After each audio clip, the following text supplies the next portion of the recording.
tudo bem? Sejam bem-vindos a mais um episódio do nosso Table Talks, a nossa conversa à mesa. Sempre aprendendo, trocando ideias com amigos, com família. Não há melhor lugar do que uma mesa, onde você conversa sobre tudo, né? Onde você aprende e onde você usa a inteligência que você tem e toda que você puder tomar emprestado, como eu sempre falo. E hoje a gente está recebendo uma pessoa aqui que vai trazer também um pouco da sua experiência, da sua inteligência, que certamente vai edificar a todos nós. Família, a gente precisa aprender muito com a nossa família, sentar à mesa com a família e conversar. E, inclusive, eu sempre aprendi e tenho exercitado que há amigos mais chegados do que irmãos.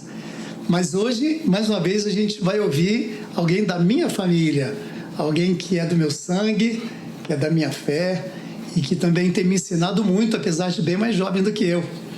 Ele tem só 43 anos e hoje a gente está recebendo aqui o Renato Varela. E aí, Renato, tudo em paz? Oi, Paulinho, tio, não sei como é que Pode chamar de tio, vai.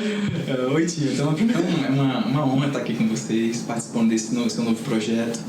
Eu creio que ele nasceu no coração do Senhor e com certeza ele pode e vai edificar vidas. Então, eu me sinto muito honrado de estar aqui com você. Amo sua vida, na sua família, na lei. Vocês são inspiração para minha vida, né? Vocês ajudaram na construção de quem eu sou hoje, né? No meu casamento vocês participaram desde lá do início, nos ajudando, nos auxiliando. Nós fizemos curso de educação de filhos com vocês. Educação de filhos da maneira de Deus. Isso, há mais de 15 anos atrás, se não me engano. Enfim, não lembro a data exata. Mas é um prazer poder compartilhar daquilo que Deus tem feito na minha vida, na minha família, na minha casa, no meu casamento, nos meus filhos. Então, me sinto honrado. Que legal. Conta um pouquinho de você aí. Quem é o Renato? De onde você veio? Para onde você vai? O que você tem feito? Então, eu me chamo Elmo Renato, na realidade, né? Todo mundo me conhece como Renato, mas meu nome é Elmo Renato, conhecido como Renato Varela. E eu sou casado, tenho 2 filhos, casado com Vanessa, tenho o Enzo e o Theo, né? Os meus filhos, eles têm, acho que 12 ou 10 anos, eu sou péssimo com datas, sempre me confundo. Mas são já meninos, né, já estão crescidos, estão avançando, crescendo. E hoje nós estamos como missionários ali no Novo Gama, no ponto de pregação Novo Gama. É uma igreja local, ali é onde nós temos servido ao Senhor, né? Eu vim do ramo da parte de audiovisual, trabalhava com produção de documentários, de filmes, mas há aproximadamente quase 5 anos nós temos servido como missionários ali naquela obra local. É uma igreja que tem uma instituição, né, com um braço social muito forte, onde ela atua dentro de presídios, casas de prostituição, escolas, orfanatos, né? Então, onde ela tem uma abrangência social muito forte. Na realidade, é isso que é o papel da igreja, né?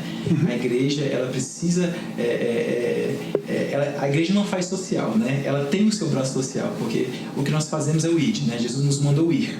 E muitas vezes nós precisamos ir, primeiramente, com ações sociais, né? Então, assim, até para alcançar o faminto, porque quem tem fome precisa de comida primeiro, né? A comida física. Então, a gente, né, tem essa visão e esse braço, e hoje nós temos servido ali. Vai fazer já quase 6 anos, acho que em abril faz 6 anos. E é isso, hoje nós estamos ali servindo e rompendo em fé naquilo que o Senhor nos chamou a fazer.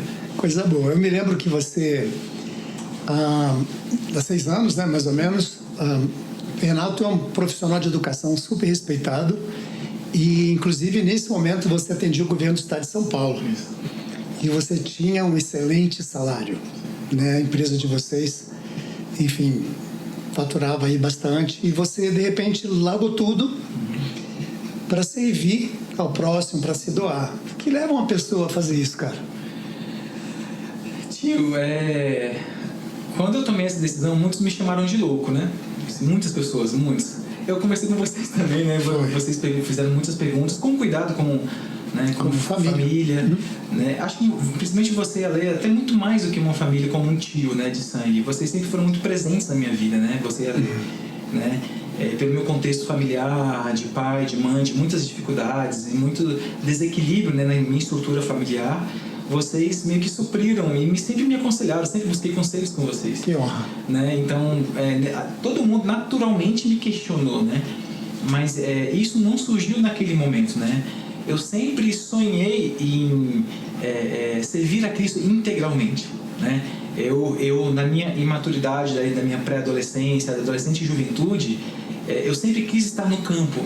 Na minha cabeça, para você ser um pregador do evangelho, ou você tinha que ir para a África, né, ir lá e passar por situações. Então, na minha cabeça de adolescente, eu tinha, um dia eu vou crescer e um dia eu vou ser comido por leões lá na África. Então eu tinha essa mentalidade ainda um pouco imatura, e tá tudo bem sobre isso, né? Sem condenação nenhuma.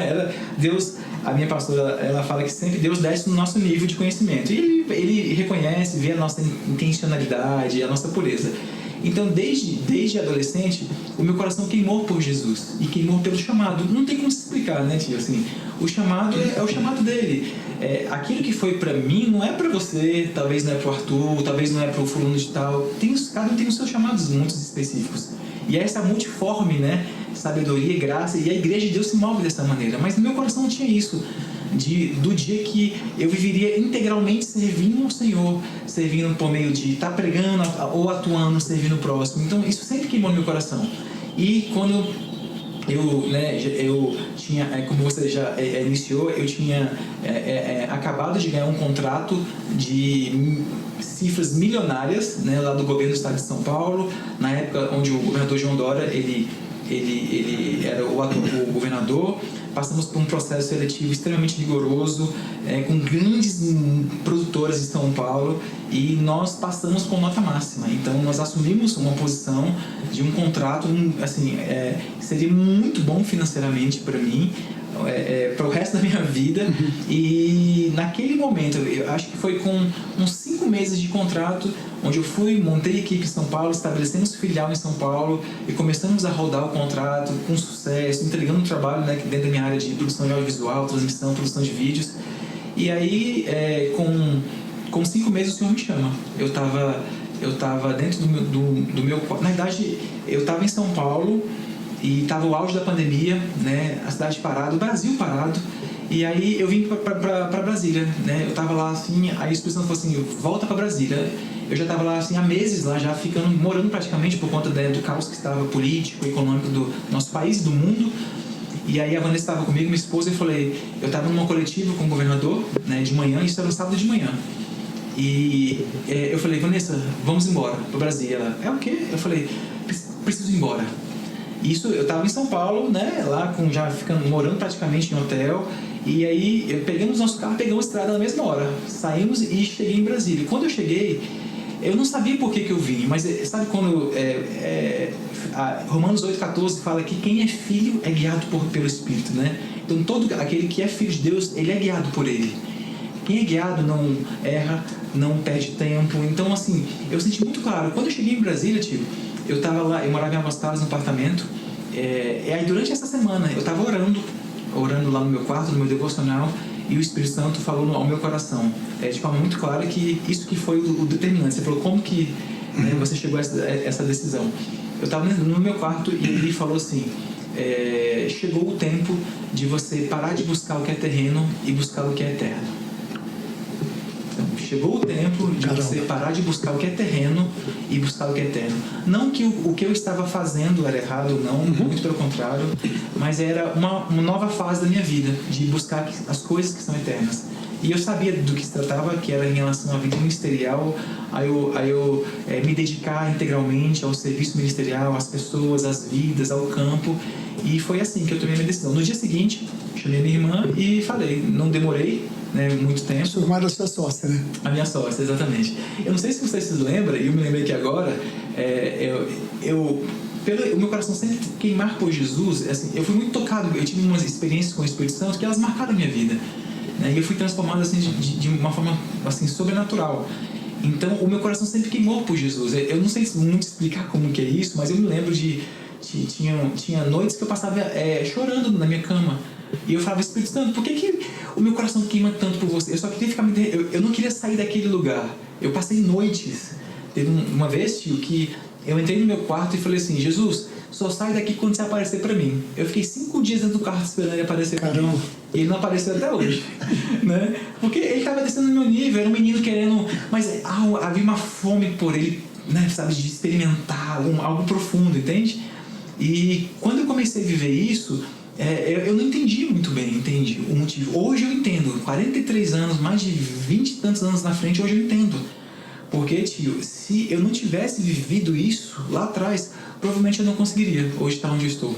Provavelmente eu já teria voltado.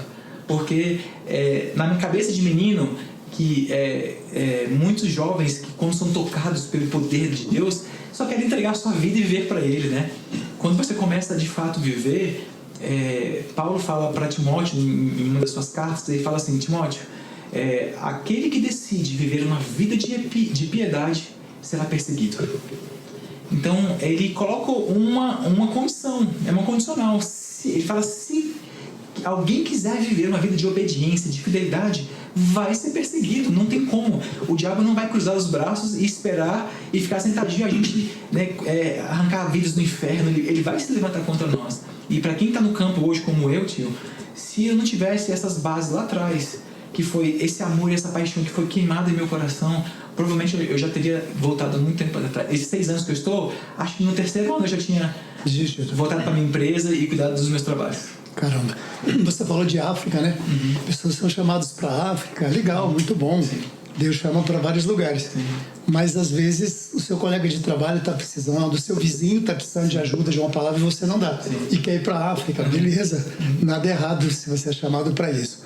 Mas inclusive aqui na periferia de Brasília, no Gama, tem um bairro lá que você tem o nome de um país, não tem? Quênia. Que lá chama-se, eu acho que é Nova Vitória. Assim, não é mitoloteamento lá. Eu acho que é alguma coisa de Vitória. Mas você fala: tio, eu já vou pro Quênia. A gente chama de Quênia, mas em alusão à miséria, à escassez que infelizmente tem no país da África, né? Então, assim. Caramba. Eu perguntava sobre, né, o que te levou a fazer isso. Eu aprendi que as 2 datas mais importantes da nossa vida, a primeira é o dia que a gente nasceu.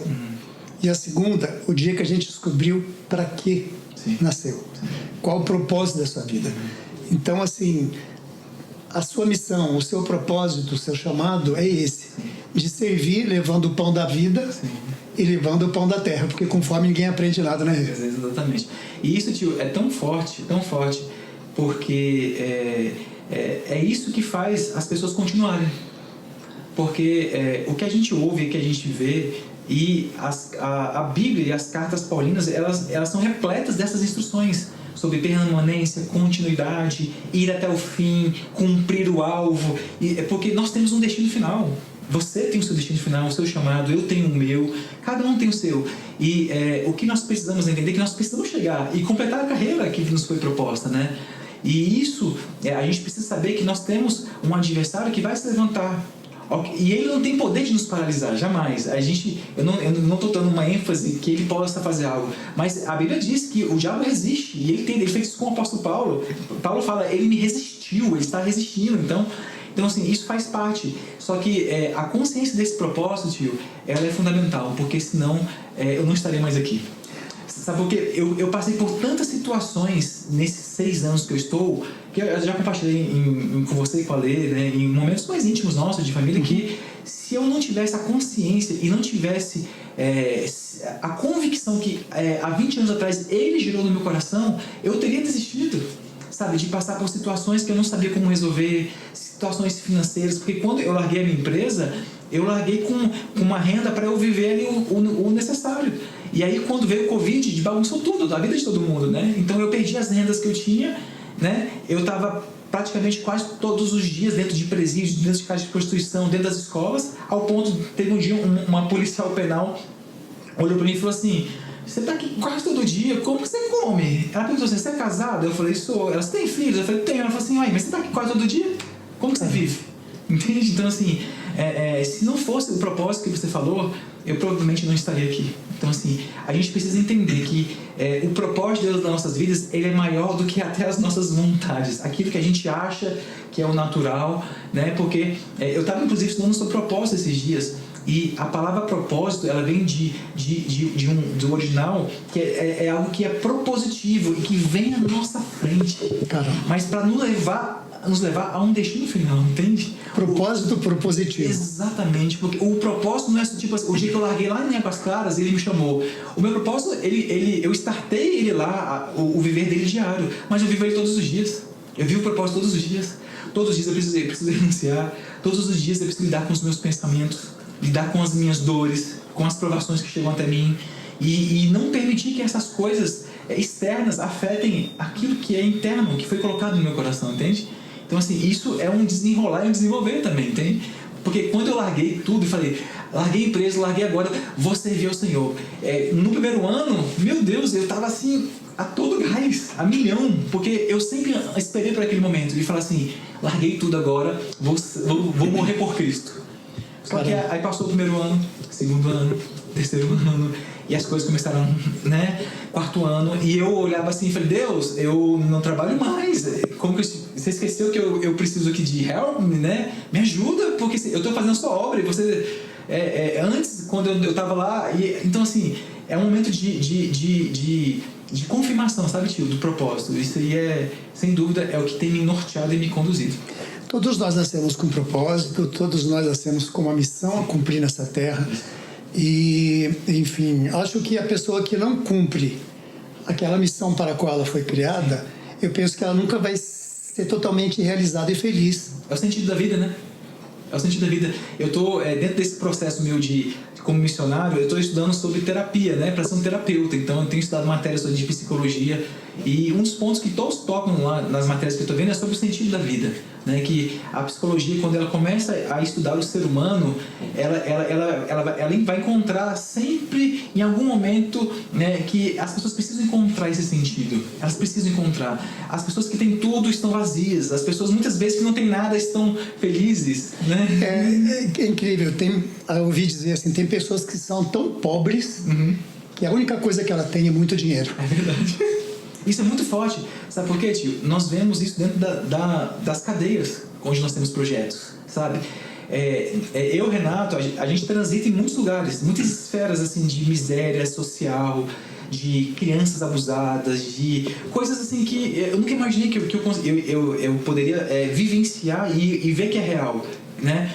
E dentro das cadeias, que para mim é um dos piores ambientes para um ser humano conviver e morar e viver, nós temos encontrado hoje lá dentro pessoas com paz e alegria, sabe? Porque aquilo que nós temos levado para elas, a palavra de vida, mesmo elas em uma condição que acho que é a pior que existe para o ser humano, muitas têm encontrado paz. A gente ouve inúmeros relatos, não só de quem está lá dentro, mas de quem já sai. E normalmente quem sai nos procura. Semana passada teve um que nos procurou, saiu lá da Capuda. Sério?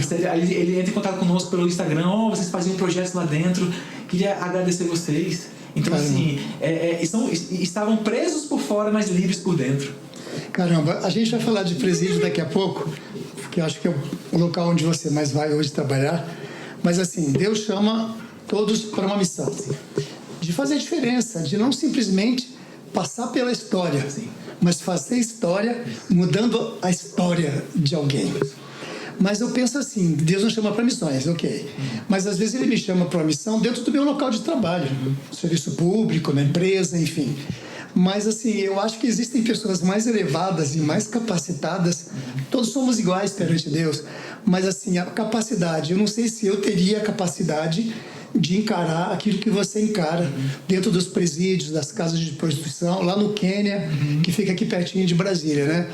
Então eu acho que você, cara, não que você seja melhor do que outra pessoa, mas Deus carregou e colocou em você uma capacidade de você enfrentar todas essas situações, de morrer por Ele. Sim. Porque assim como Jesus morreu, você está morrendo, você está entregando a sua... Não morrendo, você vai viver muito ainda, mas você está entregando a sua vida para ajudar pessoas que estão ali sedentas e sofrendo. Sim.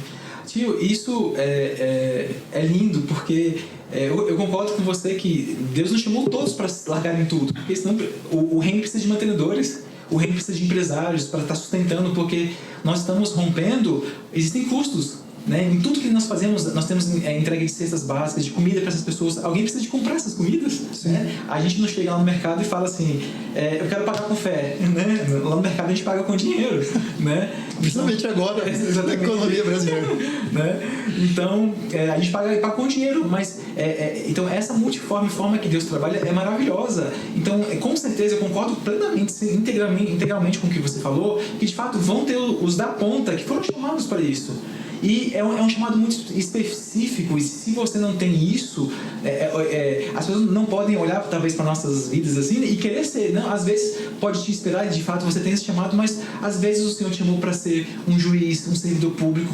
Eu tenho uma colega que acho que você conhece, a Jéssica e o Rafa, que hoje ela é juíza, que é uma menina de caráter, uma mulher íntegra, o marido dela são pessoas extraordinárias, e hoje ela é uma juíza federal. Então assim, nós andamos muito nesse início onde o meu coração queimava por Jesus. Eu era líder de jovens, ela era uma das nossas auxiliares, e hoje ela está exercendo aquilo que o Senhor chamou ela como juíza. E ela falou assim, porque ela quer manifestar a justiça terrena, mas com valores da justiça, né, divina também. Então, porque ela tem muito isso, carrega muito isso dentro dela, entende? Então, cada um dentro da sua esfera vai poder, de fato, viver esse propósito, que todos precisam identificar esses propósitos, né? Porque, às vezes, quando nós estamos fazendo aquilo que nós não fomos chamados para fazer, provavelmente não vai fazer sentido. É o que aconteceu comigo. Eu me lembro uma certa vez, quando eu comecei, inclusive, era com vocês. Lembra quando eu trabalhava com vocês? Uhum. E aí, eu cheguei um dia e o Senhor me chamou. Não sei se vocês vão lembrar disso. Eu estava em um culto e o Senhor me mostrou um pássaro todo acorrentado. E ele falava assim, essa ave, ela é você. Existem correntes que estão te prendendo, você precisa quebrar essas correntes. E aí, na visão, eu via ela com o bico quebrando as correntes e eu voando. E eu falei, Deus, o que é isso? Aí ele falou assim, você precisa começar a focar integralmente naquilo que eu tenho te falado, que era em relação ao emprego. Aí eu falei com vocês, não sei se vocês se lembram, lá na casa, lá do Lago Sul. Eu falei, tio, Yale, eu tenho ajudado vocês aqui no trabalho, mas o Senhor me chamou para... Isso eu me lembro. Você lembra, né? E aí você falou, mas como que você vai pagar suas contas? Eu era recém-casado ainda, né? Morava lá no Guará 2 e tal. Eu falei, tio, eu não sei, mas ele falou e eu preciso obedecer. E naquele momento, eu penso, tio, há quase 20 anos atrás, foi onde eu comecei a responder o meu propósito. Entende? Lá atrás... eu já comecei a responder, e hoje faz todo sentido para mim, porque nesse processo, até eu chegar como missionário hoje, eu saí dali, eu constituí uma empresa, ganhei muito dinheiro, ganhei contratos com o governo, mas eu me lembro um dia, eu estava com tanto trabalho, eu fiquei 3 dias dentro do meu escritório sem poder sair, sem em casa tomar um banho, muito trabalho, ganhando dinheiro. Eu me lembro um dia que na madrugada eu comecei a esmurrar um teclado de computador e falava assim, Deus, eu não pedi essa empresa para você.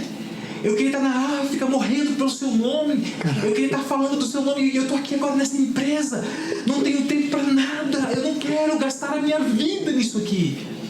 E trabalhando, ganhando dinheiro, sabe assim, só que eu não entendia na minha imaturidade que eu estava sendo aperfeiçoado, eu estava dentro dos meus processos, dentro dos processos de esperar o momento certo, porque se eu não passasse por isso, tipo, com certeza hoje, na minha primeira luta, eu tinha voltado atrás. Eu tinha desistido, porque o campo, tio, existe essa ilusão que pode ser até, o diabo pode até tentar trazer sofismas nisso, de que de fato o campo é lindo, porque a obra dele é suave e leve. Tio, mas é esforçoso. Hoje eu estou desde 4h40 da manhã acordado. Desde 4h40, hoje eu já ministrei 6 horas, eu ministro quase todos os dias. Todos os dias não, assim, essa semana eu estou quase todos os dias escalado para ministrar às 6 horas da manhã. Onde? Nós temos uma sala de oração todo dia, às 6 horas da manhã, ao vivo, com muitas pessoas. Nós temos congregações em outros locais do Brasil, com os irmãos lá do Sul, que nós temos ponto, todo dia de manhã. Então, assim, a minha vida, muitas vezes, começa às 4 horas da manhã. Eu trabalho hoje 10 vezes mais do que eu trabalhava como empresário. Quando eu tinha a minha empresa, quando eu tinha os meus negócios. Hoje, o meu esforço físico, vamos colocando assim, ele é infinitamente maior. Ainda mais que eu preciso de um lado espiritual. Porque o que nós fazemos é espiritual. E se eu entro na esfera do fazer, aí eu estou lascado também. Porque aí eu vou ser ali na frente, eu vou me cansar e parar, entende? Então, assim, hoje, ter consciência de tudo isso e tá atuando como nós estamos em vários locais, tio, é uma consciência que, se não houver um propósito muito bem firmado, não consegue. Você falava aí sobre se doar, não é, o seu tempo, a sua vida, e também sobre as suas necessidades, né, como família que você tem, necessidades financeiras, mas Deus não deixou faltar nada até hoje. Eu me lembro que quando o Hudson Medeiros e Ricelma vieram para Brasília implantar o Ministério Renovo aqui, veio com ele um missionário, ele tocava teclado muito bem, E ele falou que vivia pela fé. Aí eu falei assim, caramba, o que é viver pela fé? Ele falou, cara, basicamente isso aqui. Eu não tenho tudo o que eu desejo, mas eu tenho tudo de que eu preciso. Eu acho que isso também move você, né? Sem dúvida, porque acho que no ano passado, olha só, bem dentro do que você está falando, eu, dentro da minha área de atuação como profissional, que eu mexia com vídeo, audiovisual, eu também atuo dentro da minha igreja. Então, assim, lá eu faço transmissão, eu filmo, eu prego, eu limpo o chão, eu carrego, eu faço tudo. Sua habilidade de comunicação você usa também. Eu uso eu faço documentários lá. E aí eu estava sem espaço em HD externo, e aí eu cheguei em casa e comecei a limpar os meus HDs. E aí eu comecei a encontrar material dos meus clientes. J Quest, Skank, Drauzio Varela, Alex Atala. Foram os seus clientes? Os meus clientes. Que eu gravei coisas para eles. Não via direto com eles, mas via produtoras de publicidade ou outros clientes que contratavam eles. Enfim, pessoas famosíssimas. Gravei DVDs ao vivo. E comecei a ver aquele know-how de pessoas famosas. E enquanto eu estava olhando aquilo, Deus falou assim, o Espírito falou no meu coração: onde estão os seus clientes? Que louco, cara. Mas sabe por que ele perguntou isso, tio? Porque no dia que eu larguei a minha empresa, eu não avisei ninguém que eu ia largar. Tipo assim, clientes, a partir de hoje não me chamem mais, não trabalho mais com hoje. Eu não fiz isso, tio. No dia que eu parei, eu simplesmente mudei pro Gama, que é onde era a nossa base no Novo Gama, e continuei minha vida, não avisei ninguém. E do dia que eu decidi, os meus clientes nunca mais me ligaram. Caramba. Era ele, entende? Então, naquele momento, ele falou para mim assim: você precisa entender que é o meu favor, né? Os seus negócios, os seus clientes, é a minha mão que estava sobre você. E agora a minha mão não está mais sobre os seus negócios, agora está sobre o ministério, entende? Então é sobre essa vivência da fé, entende? Eu preciso crer nisso, porque a minha falta financeira hoje por não ter uma renda, não é porque a solução não vai ser eu voltar a trabalhar, porque a mão dele não está mais lá. Lá eu vou brigar contra o mundo e contra a concorrência, contra o mercado. Então, assim, eu tenho muito essa consciência de que, mesmo aquilo que eu estou passando, a mão dele está. Se estou passando por um momento de dificuldade, de provação, preciso passar por ele, né? Até porque as provações, segundo a Bíblia, são passageiras, né? Não é para nós vivermos nela. Deserto não é para viver. Deserto é lugar de passagem, né? Então, eu tenho vivido milagres extraordinários, assim, financeiros, coisas que chegam em cima da hora, pessoas que se levantam, né? Tem uma pessoa fora do país esses dias que ela me emocionou muito, porque eu estava dentro da cadeia, dentro de um dos nossos projetos, e tinha um preso que nós estávamos gerando fé nele, de o que uma vida de fé, e falando sobre a confissão, porque a Bíblia fala: eu creio, por isso eu falo. Você não vai falar que vai dar tudo errado, você vai falar o quê? Deus foi minha... E eu ensinei isso a ele, tio. Enquanto eu ensinava, e ele falou assim, esse interno, ele falou assim: Renato, porque quando eu sair, eu vou precisar morar um tempo na rua. Eu falei: você não vai morar mais na rua? Quando você sair, Deus vai preparar algo para você. Deus não tem para ninguém morar na rua. Ninguém mora na rua, porque você tem um pai. E comecei a criar essa fé dele, tio. Só que a minha casa estava descoberta. Nesse momento que eu estava gerando fé nele, eu não tinha fé nem para as minhas coisas na minha casa, entende? Caramba. Era aniversário do meu filho, do Enzo, e nós não tínhamos dinheiro para fazer uma festa de aniversário. Isso nunca aconteceu comigo. Pensa, eu, quando era empresário, a gente passava festa nos Estados Unidos e eu não tinha dinheiro para fazer uma festa de aniversário. E aí, como que eu lidava com isso? Eu olhava para minha esposa, para a Vanessa, né, que é uma mulher extraordinária, que pegou sempre junto em tudo isso. E ela falou assim: não temos dinheiro, vamos ser criativos. Vamos chamar os amiguinhos dele, fomos na internet, pegamos brinquedos de bola de ping-pong e fomos criativos. Vamos brincar. E foi maravilhoso. Só que, tio, enquanto eu estava lá dentro da cadeia, gerando fé naquele homem, a fé para ele, né, eu mesmo estava descoberto, tio. Mas quando eu saio da cadeia, quando eu entro no meu carro, o meu celular toca. Uma pessoa do outro lado do país me liga e fala assim: cara, eu não paro de ouvir seu nome no meu ouvido. O que está acontecendo? Eu desabei em lágrimas, entende?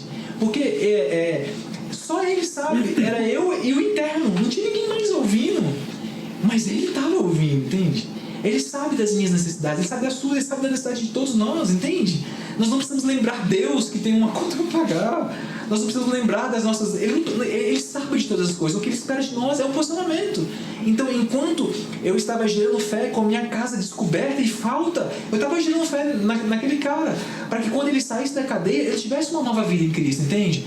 Então, nisso vem milagres. Aí, quando essa pessoa me mandou mensagem, eu comecei a chorar. O que foi? Eu falei, você não sabe o que está acontecendo?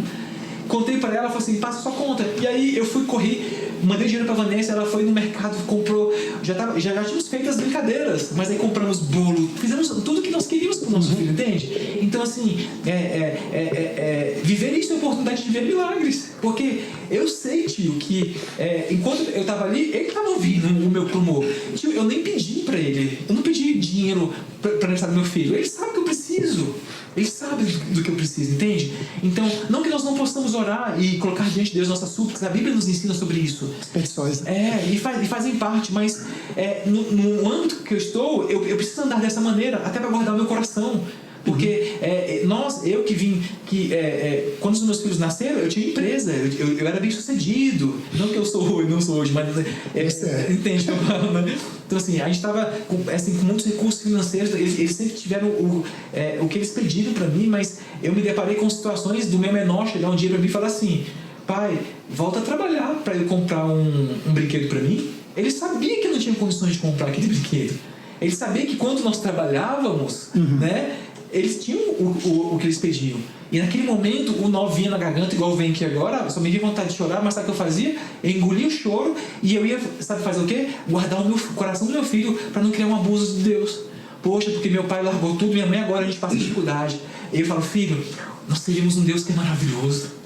Filho, nós vamos orar e vai chegar, filho. Então, ao invés de eu concordar com ele, eu gerei fé nele. Eu falei, você crê, filho, você quer que vai chegar? Eu creio, vamos orar então? E chegou.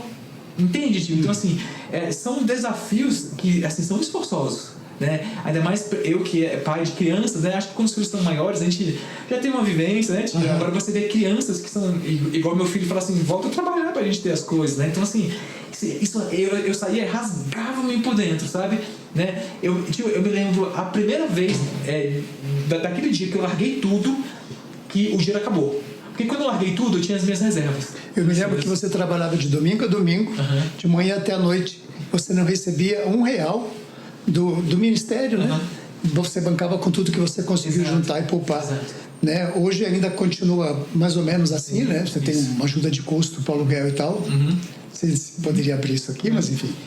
Mas falando de presídio, porque assim a gente tá muito boa a prosa, mas assim, eu sei que a gente não vai poder falar tudo aqui que acontece lá, por questões de segurança, questões, enfim, que não são, a gente não pode falar aqui, mas você poderia comentar alguma experiência, assim, já são várias, né? Uma experiência que você teve dentro do presídio, porque a gente vê hoje que poder que o Evangelho tem de transformar, né? Tem um texto na palavra que é muito forte, que até foi meio banalizado aí na política, né? Que fala, e conhecereis a verdade vos libertará. Isso foi muito utilizado nos últimos anos na política, de certa forma, mas a palavra de Deus nunca vai ser banalizada, mas essa é uma verdade. E eu vejo que você tem levado a verdade para os presidiários, né? As pessoas estão ali em conflito com a lei, e isso tem transformado a vida de muitas pessoas ali. Você poderia contar, assim, eu sei que você não pode falar tudo, mas alguma experiência legal que você teve lá dentro? Com certeza. O presídio é um dos locais onde onde eu particularmente vejo a evidência do poder do Evangelho de forma mais rápida. Eu acho que até pela condição daqueles homens, daquelas mulheres, né? Porque ali é o fim da linha para qualquer ser humano. É o fim do poço mesmo. Não tem para ali é o fim da linha. Então é muito mais comum a gente ver milagres ali dentro, tio, sabe, do que dentro de igreja. As pessoas estão mais sensíveis, totalmente, né? As pessoas elas respeitam muito mais a palavra, elas são muito mais atentas à palavra, sabia? São muito mais fervorosas, respondem mais um pregador quando está lá, entende? Porque pela condição delas, né, de perder a liberdade, estão em situações terríveis. Então ali é um ambiente muito propício para a pregação do Evangelho. E é muito comum a gente ver coisas sobrenaturais acontecendo, né? Vou tentar contar sem expor nada aí dentro, né? Qualquer coisa aí também te corta, né? Isso, né? Mas assim, a gente vê essa transformação de forma muito evidente, muito rápida. Teve uma um rapaz que nós temos um projeto que chama-se Missão Presídio, né? Que, de repente, eu posso fazer aquela introdução sobre de onde nós somos, né? Eu vou chegar lá. Eu ia falar aqui, pode seguir. Tá, então, dentro de um desses projetos, nós temos projetos com a área de pessoas que cometeram crimes sexuais, né? Que são os crimes hediondos, são aqueles crimes que quando nós olhávamos, né, na televisão, a gente fala, tem que morrer mesmo esse infeliz, né? Que é assim que eu me dirigia a essas pessoas. Mas hoje nós estamos lá dentro com um projeto com eles. E a gente tem ouvido os testemunhos lá de um rapaz que teve um dia que ele chegou para mim e falou assim, Renato, a fé de vocês está me arrastando a querer viver isso. Esse rapaz que veio de um berço cristão, nasceu dentro de igreja, um jovem, e, né, cometeu um crime, está pagando por ele, mas aí ele falou assim, enquanto eu estava aqui ouvindo vocês, nesses meses que eu sempre fui com o coração muito duro, sabe assim, de ouvir essas coisas. Eu nasci na igreja, e ele falou assim, mas o que vocês têm falado está mexendo comigo e está me levando a querer viver essa vida de fé. E ele falou assim, e aconteceu algo muito estranho essa semana aqui, né? Eu vou falar no meu linguajar, porque dentro de um linguajar muito técnico das penas lá dentro, o que ele quis dizer no testemunho dele? Ele falou assim, eu não sei o que aconteceu, porque eu sempre tem a pena mínima e a máxima, né? E aí, quando a minha sentença saiu, ela ficou abaixo da mínima. Aí eu olhei e falei assim, não tá algo normal. Aí ele começou a falar assim, caramba, é o posicionamento de fé, porque ele começou a ouvir a palavra que nós estávamos trazendo para ele sobre aquilo que diante da lei ele precisa cumprir, ele vai cumprir, vai pagar diante da lei, mas que em Deus ele já encontrou o perdão para aquilo que ele fez. Estamos falando isso, tio, para pessoas que cometeram aquelas coisas que nós abominamos. Eu já ouvi lá dentro dessa turma um rapaz que levantou para mim assim e falou assim, lá de trás, ele falou assim, Sr. Renato, se vocês soubessem o que nós fizemos, vocês não estariam aqui. Eu falei, estaríamos sim. Porque quando nós entramos lá, tio, eu não olho para o que eles fizeram. Na realidade, eu não sei o que cada um fez, não sei o que cada um cometeu. A gente nem quer saber. Porque Jesus, ele não olha o que aqueles homens fizeram. Eles cometeram um pecado, um crime diante da lei. Se você me permite interromper, eu diria, Jesus morreu por eles também. Também, tio. Entende? Por algum motivo ele chegou a fazer o que ele fez. E ele está pagando por isso. Ele já está sendo punido por isso. Agora, a minha função é olhar com os olhos de Cristo, porque é isso que nós somos aqui. C.S. Lewis, ele fala que nós somos pequenos cristos aqui. Caramba. Né? E é isso que ele fez. João 20, 21, Jesus, ele fala assim, assim como o Pai me enviou, eu vos envio agora. Eu vos envio. A missão que era de Cristo, ele incumbiu a igreja, a mim e a você. Entende? Então, quando eu chego nessa cela desses caras que, tio, lá dentro tem pessoas que são de igreja. Entende? Aliás, grande quantidade de pessoas. Sim. Então, assim, e a gente começar a ver isso. Teve um dia, e foi nesse dia que esse jovem falou isso, e eu estava dando aula sobre fé. Nós temos um curso bíblico com esse público de 1 ano, pensa, 1 ano ensinando a palavra para esses homens. E aí, essa já era a segunda matéria sobre fé. E estávamos fechando essa matéria. E aí eu falei, eu quero ouvir de vocês um pouco. Aí foi onde esse rapaz compartilhou sobre a fé arrasta. E aí eu peguei e falei assim, gente, éramos 47 alunos mais ou menos. E se esse teto aqui caísse agora, desabou um terremoto e todos nós morrêssemos, quem aqui tem convicção plena de que iria ser salvo e iria se encontrar com Cristo hoje? Tio, uns 15 levantaram a mão. Naquele momento eu comecei a chorar, entende? Porque aqueles homens cometeram atrocidades. Eles estão pagando e vão pagar por isso. Muitos vão morrer ali dentro, tio. Muitos vão morrer ali dentro. Só que 15 já estão livres. 15 é igual o ladrão da cruz, até morreu ao lado de Jesus. Comigo hoje estarás no paraíso. Aquele cara cometeu coisas terríveis, mas ele foi salvo, entende? Então, quando a gente começa a olhar isso e vivenciar, eu te falo isso assim, sem maquiagem e falsidade nenhuma. Nós vamos para ali como se fossem qualquer pessoa. Nós não olhamos os crimes em que eles cometeram, tio. Inclusive estamos sujeitos a cometer também. Sem dúvida alguma. Então, aí nós temos a oportunidade de levar isso. E sabe o que nós fazemos lá? Vou te dar um outro testemunho que é muito lindo que acontece lá dentro da cadeia. Muita gente ali está há 10... Nós encontramos um homem agora com 17 anos preso. 17 anos direto. E em todos esses projetos, nós temos vários, na área de transexuais, com mulheres, com os homens, enfim, com todos. E a gente procura sempre em nossos projetos levar comida para eles. Porque tem um momento de lanche, de comunhão. No encerramento de um curso, a gente faz uma confraternização com eles, sempre contato zero, com grades cercando, sabe? Teve várias vezes, quando eles não sabem, é surpresa. Quando a gente entra com as comidas, eles começam a chorar. Teve um bolo de aniversário que você levou, não foi? Ele começa a chorar. Tio, é um homem que cometeu coisas terríveis, mas quem sou eu para apontar o dedo para aquele cara, entende? O que eu preciso é falar que existe uma nova chance para ele, existe uma nova vida, e muitos tios já nasceram de novo. Dentro desse grupo eu já ouvi: Renato, eu tô dormindo. Caramba. Renato, eu não dormia, eu consigo dormir. Tio. Então assim, tio, isso não tem explicação. Tudo isso, eu falo para os meus filhos, eu falo assim: eu largaria 10 vezes, tio. Tomaria a mesma decisão. Passaria 10 vezes o que eu passei, né, de não saber como eu ia comer no dia seguinte. Eu volto para o mesmo lugar para ver isso e saber que essas pessoas se encontraram com Cristo.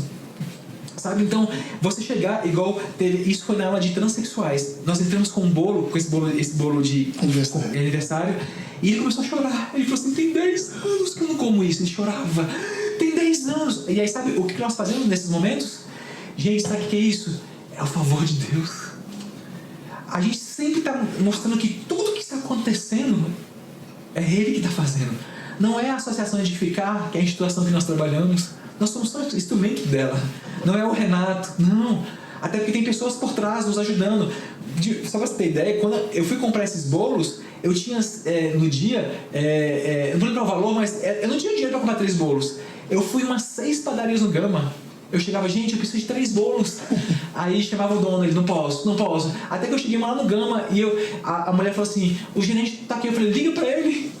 Fala que a gente faz esse projeto, que não é pra mim não, isso. Aí o cara ligou: não, pode dar pra ele. E aí eu tinha acho que R$72, eu fui dele e ele aceitou o dinheiro, entende? E sem recursos fazendo isso, entende, tia? E quando a gente chega lá, a gente aponta pra Cristo. Sabe? Gente, sabe por que está chegando essa comida que tem 10 anos? É porque Deus está vendo o coração de vocês. Deus está vendo que vocês estão abrindo. Então a gente sempre procura tudo que nós fazemos apontar para Ele. Porque essa é a nossa vida, né, tio? Porque dele, por meio dele e para ele são todas as coisas. Isso é para apontar para Ele. Você falou, Renato, toma aguinha aí. Você falou que tem muitos lá dentro que são oriundos das nossas igrejas. Sim. Isso nos levaria a afirmar que muitas pessoas estão dentro das igrejas com máscaras, não se revelando quem realmente são e não vivendo o Evangelho de Jesus no dia a dia. Por isso, ficaram mais vulneráveis a cometer esses delitos e ir para lá, sim, ou não. Sim. Tio, e isso para mim é muito claro. E eu posso ser sincero? Deus está falando isso comigo hoje, Renato. Hoje eu ministrei na oração e eu falei sobre isso. Porque, como você falou, infelizmente a gente vê hoje muitos memes, né, nas redes sociais com chacotas de absurdos que tem acontecido na igreja, não é verdade? Com coisas, né, assim, assustadoras que você vê, cara, aonde as pessoas se perderam? Elas estão falando de Jesus, estão carregando o nome de Jesus, o nome do nosso Deus, nosso Salvador, mas olha a forma como eles têm feito. E isso é um alerta para mim e para você. E tem igrejas construindo verdadeiras catedrais para deixar a Ponte Cristo aqui, sim, sendo que poderiam estar apoiando esses projetos, né? Você falava da Associação Edificar, né? Onde você serve. Inclusive, mandar um abraço aqui para o pastor Adelai e pastor Roberto, que são outros anjos como você, que dão suas vidas por essa obra. Eles têm a Missão Presídio, eu anotei aqui, por isso que você falou, eu anotei aqui, eu ia falar, Missão Presídio, que se desdobra em vários outros projetos, o Ponto Sustentável. E aí? Tem interessante isso aqui. E aí? Isso. O que quer dizer isso? E aí é um projeto, né, que a gente tem essa sigla, né, que a ideia é essa mesmo, é criar esse. E aí, né? Que a sigla dele significa Educação Emocional e Amparo ao Indivíduo. é um curso onde nós vamos tratar das emoções, né, dos presos, dos internos, né, porque muitos estão ali por conta de não ter as suas emoções equilibradas, tiveram traumas nas suas infâncias, passaram por situações dentro das suas casas, com suas famílias, né? E muitos chegaram ali a ser presos por conta dessa desestrutura emocional. Então, esse projeto nós vamos ter aulas sobre medo, vamos tratar sobre autoestima, sobre perdão, sobre o amor, sobre valores que nós precisamos estar construindo. E é tão lindo, tio, a forma como isso acontece. Teve uma das aulas que foi sobre o perdão, que um dos internos, e essa aula foi na aula de LGBT com os trans, né, gays, lésbicas, aquela sigla, né, gigante lá. E em uma dessas aulas com perdão, nós temos um momento onde nós fazemos o compartilhamento, que a gente quer ouvi-los, né? E dentro daquela temática proposta do dia, conversar com eles, porque a melhor coisa é conversar, né? Falar um pouco, né? Como é bom nós estamos aqui. E em uma dessas aulas sobre perdão, uma pessoa começou a contar e ela começou a falar do pai dela. E aí a pupila dela começou a balançar assim, sabe aquelas pessoas que ficam muito nervosas e aí a pupila começa a tremer assim e ficou assim. Aí ela falou assim, quando eu começo a falar do meu pai, e ela começou a lágrima descer e o corpo dela começou a responder, tipo, os músculos. E só um detalhe, o corpo muito magro, com os ossos aparecendo. E aí estava muito claro que ela existia traumas em relação ao pai dela. E aí nós trouxemos, né, estudos científicos, com auxílio de psicólogos nas nossas aulas, que nós levamos psicólogos também. Por que ela estava, né, carregando aquilo, e ela começou a compartilhar o que o pai dela fez com ela na infância, os abusos, a violência com ela e com a mãe dela. E aí, a partir do momento que ela começou a abrir o seu coração e começou a chorar muito, aí nós perguntamos, e o que te impede hoje de perdoar o seu pai? E aí ela respondeu assim, ele não está vivo, ele morreu. Então pensa, uma pessoa que cometeu crimes, provavelmente em decorrência dessa desestrutura, né, desses traumas de violência sexual, violência corporal, abusos a infância inteira. E hoje ela carrega, né, um defunto literalmente em seus ombros que impede ela de viver, que provavelmente colocou ela lá dentro. E aí ele, enfim, a pessoa que usa o nome social. Exato, alguns usam social, outros não. Então às vezes a gente se confunde, porque uns gostam do nome social, outros gostam do nome, né, biológico ali, de identidade, enfim. Às vezes a gente dá uma confundida, mas tá tudo bem. E aí ela pegou e falou assim, como que eu vou perdoar se ele não está vivo? Entende? Então assim, aí a gente começa a trabalhar por meio desse curso, né, essa educação e mostrar caminhos para eles. Tanto que o processo de perdão dela com o pai foi gradual. E naquele dia, não era o momento dela perdoar o pai, era ela criar a possibilidade que ela podia perdoar o pai dela. Que foi isso que nós fizemos nesse dia. Ela estava muito agitada, emocionalmente abalada, e a gente começou a trabalhar isso na mente dela. Você pode perdoar, o seu pai não está mais presente. E aí o que nós fazemos? Em tudo, apontamos para Cristo. Né? O que Ele fez, como Ele nos perdoou, né? Onde nós estávamos, quem nós éramos, e hoje nós temos acesso a Ele. Então, tudo que a gente faz, a gente procura fazer o link apontando para Cristo. Tudo. Nós somos pais imperfeitos. Sim. Mas existe um Pai perfeito. Que nos ama, né, que está sempre aberto para nos transformar, para nos perdoar, né? Essa questão da paternidade, né, é muito forte isso. Quem mais vai visitar os presos, as mães ou os pais? Sim. Mas as mães, né? Mas raramente nós vemos homens lá. Eles não têm referência nenhuma de paternidade. Eu passei por um momento interessante em relação ao meu pai, porque eu também tinha uma coisa a perdoar e não estava mais aqui. Aí eu me lembro que Deus dirigiu numa ministração que o pastor, ele falou assim, eu sou seu pai aqui. Fala tudo que você precisa falar. Sim. Aí eu falei tudo que eu precisava falar e ele me perdoou. Né? Então, eles chamaram-se de princípios da identificação. Que você se coloca no lugar do pai que morreu e você transmite o perdão, recebe o perdão, né, e tudo mais. A gente faz isso lá para Cristo, né? Usando a figura de Cristo como nos perdoou, né? E assim como Ele nos perdoou, você precisa realmente liberar. E aí, essa construção... E sabe o que acontece lá dentro? Isso é relato dos diretores das cadeias. Sabe o que eles falam? Eles falam assim, isso inclusive tem nós temos documentários nas redes sociais, hoje tem depoimentos da Camila, que é a diretora da Colmeia, ela fala um pouco do nosso trabalho, ela fala assim, vocês distensionam a cadeia, eles usam um termo que lá é muito tenso, e de fato é um ambiente tenso, é uma cadeia de segurança. Ele fala assim, vocês distensionam, que na realidade não somos nós, né? É o poder do Evangelho. O poder do Evangelho, que cura, que liberta, que traz a pessoa para um novo rumo, né? Vocês da Associação Edificar, porque hoje muitos da nossa sociedade falam assim, cara, direitos humanos, vocês olham os direitos humanos do agressor, daquele bandido que cometeu esse abuso, esse crime hediondo, e você não olha para a vítima, que é a família que ficou, a família, no caso de homicídio, a família que teve o seu pai morto por aquela pessoa. Sim. Mas vocês também trabalham com as vítimas, não? Sem dúvida. Nós estamos agora, nós estamos no mês de fevereiro, estamos finalizando a nossa Casa Lar, que é uma casa para crianças que sofreram abusos.